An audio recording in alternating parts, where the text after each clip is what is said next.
Hi friends, welcome to our channel. ఇల్లు ఇల్లాలు పిల్లలు సీరియల్ నెక్స్ట్ ఎపిసోడ్ లో ఏం జరగబోతోందో ఈ వీడియోలో చూసి తెలుసుకుందాం.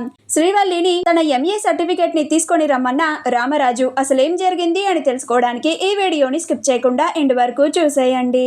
వేదవతి శ్రీవల్లిని ఉద్యోగం చేయమని చెప్తుంది. అప్పుడు శ్రీవల్లి చాలా కంగారు పడిపోతూ ఉంటుంది. అప్పుడు ఇంట్లో మిగతా కుటుంబ సభ్యులందరూ కూడా శ్రీవల్లిని ఉద్యోగం చేయమని చెప్తారు. అప్పుడు శ్రీవల్లి చాలా తెలివిగా మావయ్య గారికి ఇంటి కోడలు ఉద్యోగం చేయడం అంటే అస్సలు ఇష్టం లేదు, నేను మావయ్య గారి వైపు నుంచి నరుక్కొస్తాను, ఆయన ఉద్యోగం ఖచ్చితంగా చేయొద్దు అని అంటారు, నేను ఆయన్ని అడుగుతాను, ఆయన ఉద్యోగం చేయొద్దు అంటే ఇక నన్ను ఉద్యోగం చేయమని ఈ ఇంట్లో ఏ ఒక్కరు కూడా అడగరు, అసలు ఉద్యోగం అనే ఊసే ఎత్తరు, నేను ఈ గండం నుంచి గట్టెక్కాలంటే నాకు మావయ్య గారే దిక్కు, వెంటనే మావయ్య గారిని అడిగి మావయ్య గారి చేత ఉద్యోగం చేయొద్దు అని అనిపించుకోవాలి అని మావయ్య గారు మీరు చెప్పండి, ఇంతమంది చెప్పినా కానీ నాకు ఉద్యోగం చేయాలని లేదు, కానీ మీరు ఒక్క మాట చెప్పండి, వెంటనే రేపే ఉద్యోగంలో జాయిన్ అయిపోతాను అని అంటుంది. అప్పుడు రామరాజు దాంట్లో ఏముందమ్మా, నీకు నచ్చిన ఉద్యోగం చేసుకో అని అంటాడు. ఆ మాట వినగానే శ్రీవల్లి ఆశ్చర్యపోతుంది. అప్పుడు వేదవతి, ప్రేమ, నర్మదాలు మావయ్య గారు కూడా ఒప్పేసుకున్నారు కదా,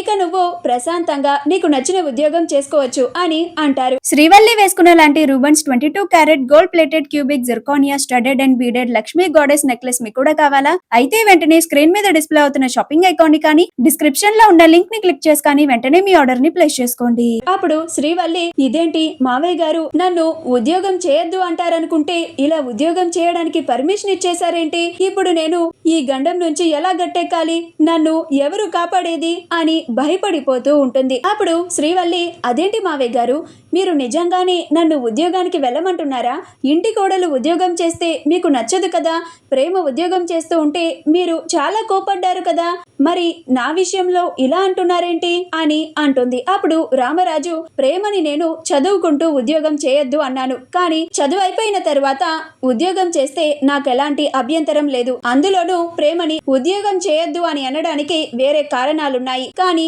నీ విషయంలో అలా వేరే కారణాలు లేవు కదమ్మా, నువ్వు నిశ్చింతగా నీకు నచ్చిన ఉద్యోగం చేసుకోవచ్చు, నాకు ఎలాంటి అభ్యంతరము లేదు అని అంటాడు. ఆ మాట వినగానే శ్రీవల్లి, అయ్యో దేవుడా, ఏంటి నా పరిస్థితి ఇలా అయిపోయింది, దెబ్బ మీద దెబ్బ తగులుతూనే ఉంది అని అనుకుంటూ ఉంటుంది. అప్పుడు ప్రేమ, అక్క మావయ్య గారు కూడా గ్రీన్ సిగ్నల్ ఇచ్చేశారు కాబట్టి నువ్వు రేపు ఉదయాన్నే నీ ఎంఏ సర్టిఫికేట్ ని తీసుకొచ్చే చెప్తాను, రేపు మనిద్దరం కలిసి మంచి జాబ్ కి అప్లై చేద్దాం అని అంటుంది.